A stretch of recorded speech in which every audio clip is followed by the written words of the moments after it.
नमस्कार दोस्तों, आप सभी का स्वागत है। आज बात करेंगे जुपिटर ट्रांजिट इन जेमिनी। देखिए, आपके लगन में आ गए हैं। अगर हम चंद्र राशि के हिसाब से जो जेमिनी राशि को देखेंगे, मिथुन राशि को देखेंगे, तो लगन में आपके गुरु आ गए हैं। तो ये गोचर ना आपके लिए माइंड ब्लोइंग होने वाला है। आपके पूरे साल को ट्रांसफॉर्म कर देगा, आपके भाग्य को चेंज करेगा, आपके करियर को चेंज करेगा, आपके सेवंथ हाउस, आपके स्पाउस एंड पार्टनर को देखेगा। बहुत ही बड़े और फेवरेबल चेंजेस आपको इस साल देखने को मिलेंगे। तो इसलिए इस वीडियो को पूरा देखिएगा। और सबसे पहले मैं आपको रिक्वेस्ट करूंगा, चैनल को सब्सक्राइब कर लीजिए अगर आप फर्स्ट टाइम आ रहे हैं तो। देखिए, चंद्र राशि के हिसाब से बात करें तो आपकी जेमिनी साइन है, आपके मिथुन साइन है और उसके लगन में जुपिटर आ गए। तो ये ट्रांजिट ना आपके लिए बहुत फेवरेबल है। आप देखिए कहाँ कहाँ दृष्टि पड़ रही है जुपिटर की।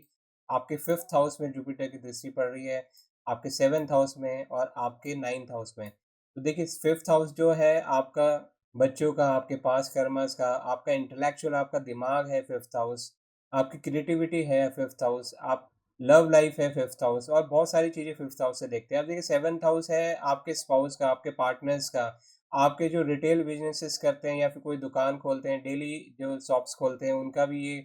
और जो बड़े एक्सपेंशन करना चाहते हैं पार्टनरशिप में, वो ये हाउस है। अब देखिए, नाइन्थ हाउस में भी देख रहे हैं, आपके भाग्य को देख रहे हैं, आपके धर्म को देख रहे हैं, आपके पिताजी को देख रहे हैं। तो ये बहुत ही यूजफुल एक पोजीशन है जुपिटर की, और जुपिटर के ही भाव है ये नाइन्थ। तो देखिए, बहुत ही फेवरेबल है। इसको वन बाय वन डिस्कस करेंगे। ऑल दो राहु का प्लेसमेंट यहाँ पर है और राहु जुपिटर को देख रहे हैं और जुपिटर राहु को देख रहे हैं। तो ये एक बहुत ही यूनिक योग है जिसको भी हम डिस्कस करेंगे डिटेल में।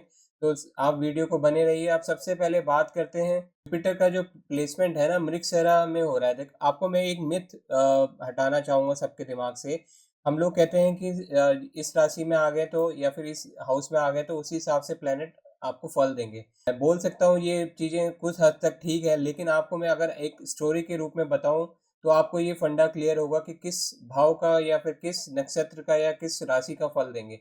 देखिए, जैसे आप जुपिटर को एक खिलाड़ी की तरह ले लेते हैं, एक प्लेयर की तरह कंसीडर करिए, और ये कहीं ओलंपिक्स या कोई गेम खेलने किसी कंट्री में जाता है, तो वो जो एरिया है, वो जो कंट्री है, that is your first sign, क्योंकि यहाँ पर बैठा हुआ है जुपिटर, या फिर आपका जेमिनी साइन।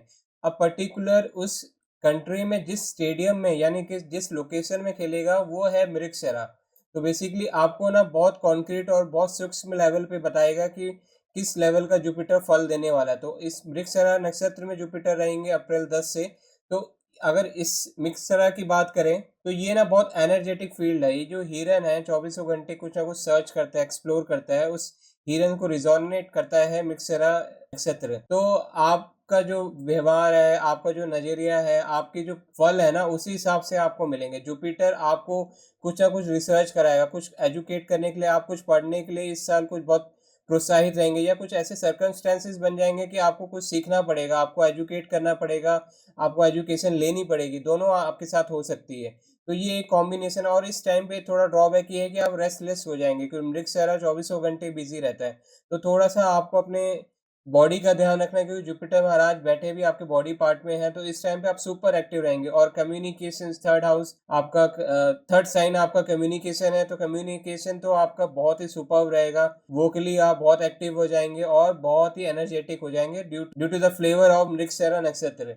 तो ये मैंने आपको थोड़ा सा नक्षत्र का फ्लेवर बताया। आप देखिए, आद्रा नक्षत्र में तब जाएंगे जून 14 को। तो इस टाइम पे आप थोड़ा माइंड से चीजें करने लग जाएंगे, क्योंकि आप जेमिनी साइन वाले हो, बहुत इंटेलेक्चुअल होते हो, वैसे ही दिमाग से बहुत ज़्यादा सोचते हो आप लोग। तो इस टाइम पे जुपिटर आ गए हैं तो आप कुछ नॉलेजेबल बातें सोचोगे, लेकिन बहुत ही शॉर्टकट्स के बारे में भी आप इंक्लाइन हो सकते हो कि कुछ ऐसा दिमाग लगाऊं या कुछ ऐसा बोल दूं जिससे मेरे को ईजी मेरा काम हो जाए। तो लेकिन आपने शॉर्टकट्स की तरफ फोकस ना करके आपने यूज़ करना है अपने दिमाग का। दिमाग का कैसे यूज़ करेंगे? एक तो आप सोर्स ऑफ नॉलेज हो, क्योंकि जुपिटर का ट्रांजिट हुआ, और आप सोर्स ऑफ कम्युनिकेशन भी हो, क्योंकि आप जेमिनी साइन के हो, और आपकी बॉडी में बैठ गया है और मृगशिरा नक्षत्र में बैठ गया। तो आपने इन तीनों ट्रेड का यूज करके ना इस टाइम पे जितना आप पोटेंशियल दिखाएंगे, लोगों को सिखाना, कुछ एजुकेट करना, कुछ सीखना, नॉलेज लेना, रिसर्च करना, तो ऐसे लोगों का बहुत ही ज़्यादा ग्रो होगा इस टाइम पे, क्योंकि ये एक नक्षत्र का फ्लेवर बोल रहा है आपका। अब देखिए, पुनर्वसी नक्षत्र में आके ना, ये जुपिटर का नक्षत्र है और जुपिटर अपने ही नक्षत्र में बहुत अच्छा फल देता है। तो इस टाइम पे तो आपकी बल्ले बल्ले है। और जो भी मिथुन राशि वाले हैं उनका गोल्डन पीरियड होगा आफ्टर अगस्त 13। तो ये आपको जुपिटर का पूरा सहयोग मिलेगा और जुपिटर का जो असली आपको ट्रांजिट का फल मिलेगा वो आपको इस टाइम पे पुनर्वसु नक्षत्र में जाएंगे तो वो देखने को मिलेगा। देखिए, अब मैंने बात करी नक्षत्र की, अब बात करते हैं राशि की। देखिए, अभी तो मिथुन राशि में बैठे हैं मई 14 से, फिर उसके बाद कर्क राशि में चले जाएंगे, यानी आपके सेकंड हाउस में चले जाएंगे, फाइनेंस में चले जाएंगे आपके। तो ये बहुत ही बढ़िया योग है ये भी। फिर उसके बाद दिसंबर 5 को यानी वापस आके वक्री होके यहाँ पर आ जाएंगे आपके जेमिनी साइन में, वापस आपके लगन में आ जाएंगे। तो ये जो ट्रांजिट है आपका फेवरेबल है इस साल, तो इसमें क्योंकि आपके फाइनेंस में भी जाएंगे, वहां भी टच करेंगे, वहां भी आपको स्ट्रॉन्ग करेंगे, फिर वापस लगन में आ जाएंगे। तो अब मैं आपको डिटेल में आपके करियर, आपके फाइनेंस, आपका एजुकेशन, ट्रैवल, हर चीज डिस्कस करता हूँ वन बाय वन। देखिए, अगर मैं फाइनेंस की पर्टिकुलरली बात करूँ तो जो ट्रांजिट मैंने आपको बताया अक्टूबर 18 के बाद वो फेवरेबल है फाइनेंस में। तो आपके जो पोजीशन है फाइनेंस वाइज थोड़ा सा टर्न अराउंड होगी और बेटर होगी, और आपको कहीं ना कहीं एनकैश या फिर कुछ कहते हैं ना रिजल्ट मिलेंगे फ्रूटफुल फाइनेंस के ऊपर, क्योंकि इससे पहले ना आपको लर्निंग का फेज देने आए हैं। जब मिथुन राशि में होंगे तो ये फेज ना एक लर्निंग का होगा आप, लेकिन तब ट्रांसिट कर जाएंगे आपके सेकंड हाउस में, तो आपको अक्टूबर 18 के बाद जो चीज़ें आपकी फाइनेंस वाइज कन्वर्ट नहीं हो रही वो होंगी। लेकिन अगर करियर की बात करें तो सीधा आपके 7th हाउस को देख रहे हैं, और आप देखिए आपके 10th हाउस के ना लॉर्ड हैं आपके जुपिटर महाराज, तो वो सीधा आके लगन में बैठ गए। तो आप अपने बल से, अपने ताकत से, अपने डिसीजन मेकिंग से अपने करियर को चेंज कर सकते हैं, और इस साल आपको चेंजेस मिलेंगे और बहुत फेवरेबल होंगे वो चेंजेस अगर आपको मिलते हैं तो। और कोशिश करिएगा कि आप जहाँ पे इस जॉब चेंज करने की सोच है तो ये साल है आपका जॉब चेंज करने का। अगर आपको बिजनेसेस चेंज करने हैं क्योंकि 7th हाउस को भी देख रहे हैं, तो ये साल आपका बहुत ही अच्छा है, क्योंकि यहाँ पर भी ना आपकी ही राशि है, जुपिटर की ही राशि है, जो जुपिटर का ट्रांजिट अभी हम डिस्कस करें तो इसलिए मैं आपकी राशि बोल रहा हूँ। जुपिटर का 9th राशि और 12th राशि जो आपके करियर, आपके पार्टनरशिप दोनों आपके लगन में बैठ गए हैं। तो जो लोगों को धंधा करना है, जो लोगों को नौकरी करना है, वो अपने डिसीजन मेकिंग से ही, अपने सेल्फ, अपने बॉडी, अपने सोल से ही कमा के, अपने दम से ही कमा के निकालेंगे इस ट्रांजिट में। तो ये बहुत फेवरेबल है। जुपिटर का आपका देखिए दृष्टि भी आपके 9th हाउस में है, 7th हाउस में है, आपके 5th हाउस में है। तो ये बहुत फेवरेबल दृष्टि है जो आपके करियर एंड फाइनेंस को हेल्प करेगी। देखिए, रिलेशनशिप बहुत मैटर करता है आपके लिए इस साल। क्यों बोल रहा हूँ मैं? क्योंकि देखिए, एक दृष्टि यहाँ पे लव पे पड़ रही है, एक आपके स्पाउस पे पड़ रही है, और फिर आपके 9th हाउस पे भी पड़ रही है। सबसे पहले बात करते हैं 5th हाउस की, जो आपका अधूरा प्यार था, जो अभी आपकी शादी कन्वर्ट नहीं हो पा रही थी, जो अनमैरिड लोग हैं, जो लिव इन में रह रहे थे लेकिन वो चाहते थे कि मैरिज हो जाए, या फिर कुछ ऐसा है जो अभी तक आपको कन्वर्ट नहीं हो पा रहा था, तो वो इस साल हो जाएगा क्योंकि जुपिटर का आशीर्वाद आपको मिल रहा है। जुपिटर यानी नंबर 3। अब हम न्यूमरोलॉजी वाइज तो डिस्कस नहीं करेंगे आज की वीडियो में, लेकिन नंबर 3 की ही एनर्जीज होती हैं जुपिटर के पास। तो ये आशीर्वाद आपको दे रही है, और आपके स्पाउस वाले पे भी दृष्टि है जुपिटर के, आपके लगन में बैठे हुए हैं। तो आपका लव लाइफ, आपकी मैरिड लाइफ दोनों को देख रहे हैं जुपिटर महाराज, और आपके भाग्य को भी देख रहे हैं। तो भाग्य भी आपका टर्न अराउंड होगा, आपकी लव मैरिज जो भी रिलेशनशिप्स खराब हो रहे थे सब बेटर होंगे, और आपके जो फादर के साथ रिलेशनशिप्स अगर कुछ खराब हो रहे होंगे तो वो भी बेटर होंगे, क्योंकि जुपिटर की दृष्टि है। ऑल्दो राहु वहां पे बैठा है तो ये थोड़ा सा आपको स्विंग्स दिखा सकते, इसके अपने ट्रेट हैं। अब कभी मैं राहु के ऊपर एक क्लास लूंगा कि सारे हाउसेस में राहु कैसे प्लेसमेंट करता है, तो उस हिसाब से मैं बताऊं कि राहु की प्लेसमेंट यहाँ पे आपको किस एरिया में हेल्प करेगी। तो देखिए, अभी मैं आपको जुपिटर पे ही फोकस रखना चाहता हूँ। तो जुपिटर वाइज देखें तो आपका स्पाउस एंड रिलेशनशिप बहुत बढ़िया रहेगा, और मैं कहता हूँ ये फेवरेबल टाइम है आपके। थोड़ा फादर के रिलेशनशिप का ध्यान रखना पड़ेगा, बाकी ओवरऑल स्पाउस और आपके बच्चों के साथ और आपके लव लाइफ के साथ तो बेटर है ये। देखिए, एक तो मैंने बताया रिलेशनशिप, दूसरा आपकी एजुकेशन और ट्रैवल के लिए भी ये साल बहुत बढ़िया है। देखिए, आपके 5th हाउस को देख रहा है, आपका एजुकेशन को देख रहा है, जो तो आपकी एजुकेशन होती है अप टू 12th, वो आपका 5th हाउस होता है, 4th भी होता है और 5th भी होता है। और देखिए, आपके 9th हाउस को भी देख रहे हैं, जो हायर एजुकेशन, जो आप ट्रैवलिंग करोगे, बाहर जाओगे, वो भी इस हाउस से रिलेट करता है। तो आपके जो लॉन्ग ट्रैवल्स हैं वो भी 9th हाउस है, तो ट्रैवल भी इंक्लूड हो गया, आपकी एजुकेशन भी इंक्लूड हो गया।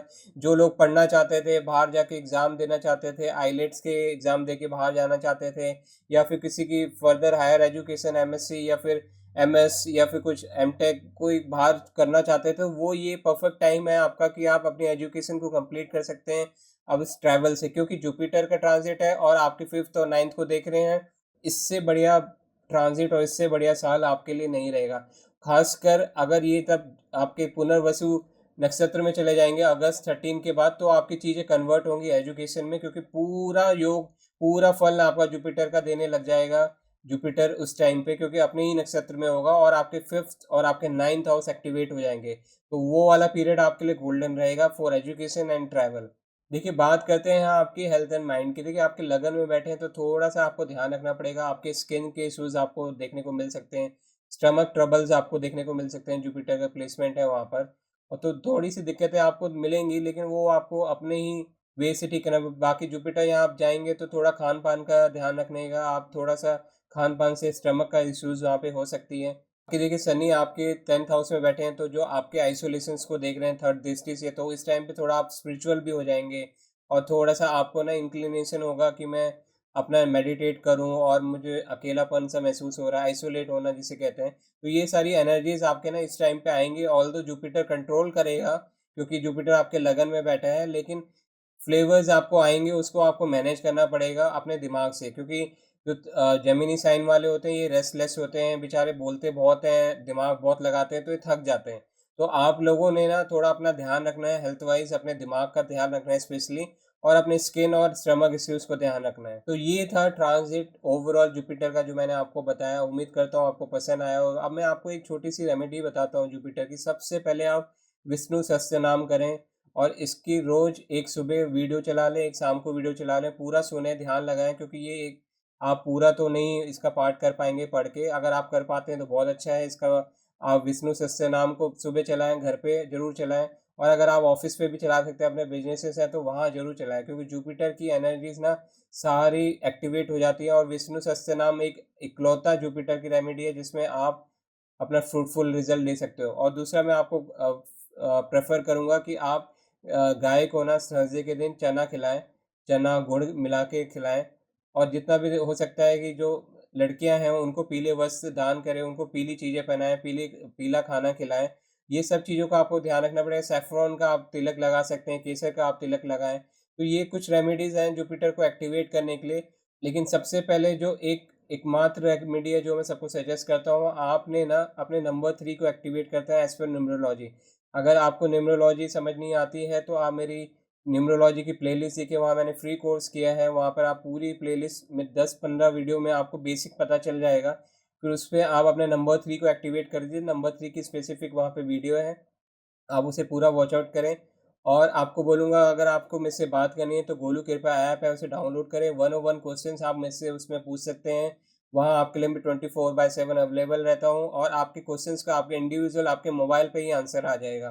तो आप उस ऐप को डाउनलोड करें, और उस ऐप में बहुत फ्री कैलकुलेटर्स है एज़ पर न्यूमरोलॉजी, उसे यूज़ करिए। आपका नेम करेक्शन, आपकी फैमिली के बारे में जानिए, स्टॉक्स के बारे में, क्रिप्टो के बारे में, अपनी कंपनी के बारे में, अपने बारे में, हर चीज़ आपको वहाँ देखने को मिलेगी एज़ पर न्यूमरोलॉजी। और वहाँ पे बहुत सारी चीज़ें हैं जो आपको अंदर जाने के बाद ही पता चलेगा, क्योंकि आप कॉइन्स भी अर्न कर सकते हैं। उस कॉइन्स को यूज़ करके मेरे से सवाल भी पूछ सकते हैं। और न्यूमरोलॉजी सीरीज़ भी मैंने रखी है, और ऐसी ही वीडियोज़ मैं लाता रहता हूँ इस चैनल में, तो चैनल को सब्सक्राइब कर लीजिए। Thank you.